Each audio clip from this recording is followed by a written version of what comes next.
இன்றைக்கி வந்து நம்ம ஹைதராபாத்தி ஸ்பெஷல் ஸ்பாட் இட்லி செய்ய போகிறோம். வீட்டில் இருக்க பொருள் வச்சு தான். இதுக்கு வந்துட்டு கேஸ் ஆன் பண்ணிக்கிறேன். கேஸ் ஆன் பண்ணிவிட்டு ஒரு தோசை தவா போட்டுக்கலாம்.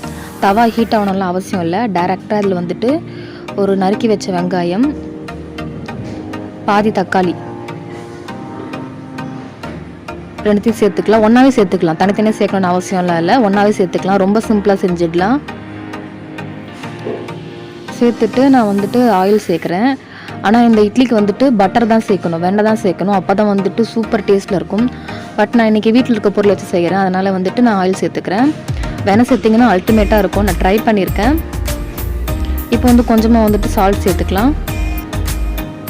கொஞ்சமாக குழம்பு மிளகாத்தூள், அப்புறம் வந்துட்டு கரம் மசாலா தூள். குழம்பு மிளகாத்தூள் வந்து உங்ககிட்ட இல்லைனா கொஞ்சம் வந்துட்டு தனியாத்தூள், தனி மிளகாத்தூள் ஒரு அரை டேபிள் ஸ்பூன் சேர்த்துக்கோங்க. சேர்த்துட்டு எல்லாத்தையும் நல்லா மிக்ஸ் பண்ணி விடுங்க. இந்த எண்ணெயிலே வந்துட்டு நம்மளுக்கு வெங்காயம், தக்காளி, மசாலா, உப்பு எல்லாம் சேர்ந்து நல்லா வதங்கி வரணும். ரொம்ப சீக்கிரமாக செஞ்சிடலாம். அல்டிமேட்டாக இருக்கும். இட்லிலாம் வேக வைக்கிறதுக்கு 15 நிமிஷம் ஆகும். ஆனால் அது வந்து சீக்கிரமாக நம்மளுக்கு வந்துட்டு ஒரு குயிக்காக வந்துட்டு ஒரு 7 மினிட்ஸ்லேயே வந்துட்டு நம்ம செஞ்சு முடிச்சிடலாம் அந்த ரெசிபி. ஆனால் நான் இன்றைக்கி யூஸ் பண்ணுற தவா வந்து ரொம்ப சின்னது. நான் அதனால் 2ஆக போட்டுக்கிறேன். இது போல் வந்துட்டு நீங்கள் 2ஆக பிரிச்சுக்கோங்க. தக்காளி வெங்காயம் நல்லா வதங்கிறதுனால இது போல் ரவுண்டாக 2ஆக பிரித்து வச்சுக்கோங்க. டிவைட் பண்ணிவிட்டு இதில் வந்துட்டு நம்ம தோசை ஊற்றுவோம் பார்த்திங்களா, மாவு, இட்லி தோசை மாவு, அதை வந்துட்டு அப்படியே கூட கையில் அள்ளியே வைக்கலாம். அப்புறம் வாட்டை வரலன்னா இது போல் எண்ணெய் போலேயே வந்துட்டு நீங்கள் கரண்டிலே அப்படியே ஊற்றிடுங்க. தோசைக்கல் ரொம்ப சின்னது, அதனால தான் இது போல் வருது. நீங்கள் பெரிய தோசை தவா யூஸ் பண்ணிங்கன்னா சூப்பராக இருக்கும். ஏதோ ஒரு ஷேப்பில் வருது, பட் இருந்தாலும் நம்ம வயிற்றுக்குள்ளே தானே போகுது எல்லாமே. இப்போ வந்துட்டு இதில் வந்துட்டு இட்லி பொடி துவிக்கலாம். இது ரொம்ப டேஸ்ட்டாக இருக்கும். நான் ஆச்சியோட இட்லி பொடி தான் துவிக்கிறேன். நீங்கள் உங்கள் வீட்லேயே ரெடி பண்ணியிருந்தீங்கன்னா கூட நீங்கள் அதை யூஸ் பண்ணிக்கலாம். இட்லி பொடி சேர்த்துட்டு நம்ம இதை வேக வைக்க போகிறோம். அகைன் வந்துட்டு கொஞ்சமான ஆயில் சேர்த்துக்கிறேன். நெய், பட்டர் 2 போட்டாலுமே சூப்பராக தான் இருக்கும். நான் இன்றைக்கி வந்து ஆயில் சேர்த்து செய்கிறேன்.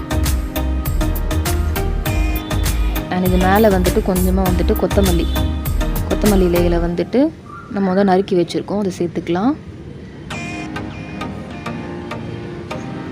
ரொம்பவே சூப்பராக கலர்ஃபுல்லாக இருக்குது. பார்க்கறதுக்கே அவ்வளோ அட்ராக்டிவாக இருக்குது. நீங்களும் கண்டிப்பாக ட்ரை பண்ணி பாருங்கள். சிம்பிளான ரெசிபி தான். நம்ம செஞ்சிடலாம், சீக்கிரமாக செஞ்சிடலாம். மார்னிங் வந்துட்டு ஆஃபீஸ், ஸ்கூல் போகிறவங்களுக்கு சீக்கிரமாக செஞ்சு கொடுத்துடலாம். இப்போ வந்து ஸ்டவ்வை வந்து நீங்கள் சிம்மில் வச்சுக்கோங்க. கேஸ் ஸ்டவ் சிம்மில் வச்சுட்டு மூடி போட்டு ஒரு 2 மினிட்ஸ் வந்துட்டு வேக வைக்கலாம். 2 மினிட்ஸ் கழித்து திறந்து பார்க்கலாம். நம்மளுக்கு வந்துட்டு குக் ஆகிடும். இப்போ நம்ம திருப்பி போடணும். இது நான் பார்த்திங்கன்னா கஷ்டப்படுறேன். ஏன்னா வந்துட்டு தவா ரொம்ப சின்னது, அதனால் தவா வந்து கொஞ்சம் பெருசாக இருக்கிற மாதிரி பார்த்துக்கோங்க. இல்லைன்னா ஒரு இட்லி ஊற்றுங்க. இப்போ இதை நான் 2ஆக வெட்டிக்கிறேன். ஏன்னா 2 இட்லி தானே நான் போட்டது. 2ஆக வெட்டிட்டு நம்ம வந்து திருப்பி போட வேண்டியதான். அப்புறம் இந்த மிஸ்டேக்லாம் பார்க்குறீங்க, இது போல் வரக்கூடாதுன்னா நீங்கள் 2 கரண்டி யூஸ் பண்ணுங்கள். அப்போ தான் வந்துட்டு, ஏன்னா ஸ்பாட் இட்லி வந்து கொஞ்சம் திக்காக இருக்கும், ஒயிட்டாக இருக்கும். நீங்கள் வந்து ஒரு கரண்டியில் பண்ணால் கண்டிப்பாக முடியாது. எக்ஸ்பீரியன்ஸில் கற்றுக்கினது. அதனால் வந்துட்டு கண்டிப்பாக 2 கரண்டி வச்சு திருப்பி போடுங்க. சூப்பராக திருப்பி போட்டுடலாம். அதே போல் அந்த இட்லியும் நம்ம திருப்பி போட்டுடலாம். 2 கரண்டி யூஸ் பண்ணிங்கன்னா நல்லா வருது. அதனால் இந்த டிப்ஸையும் கண்டிப்பாக நீங்கள் ஃபாலோ பண்ணுங்கள். அந்த இட்லியும் திருப்பி போட்டுடலாம்.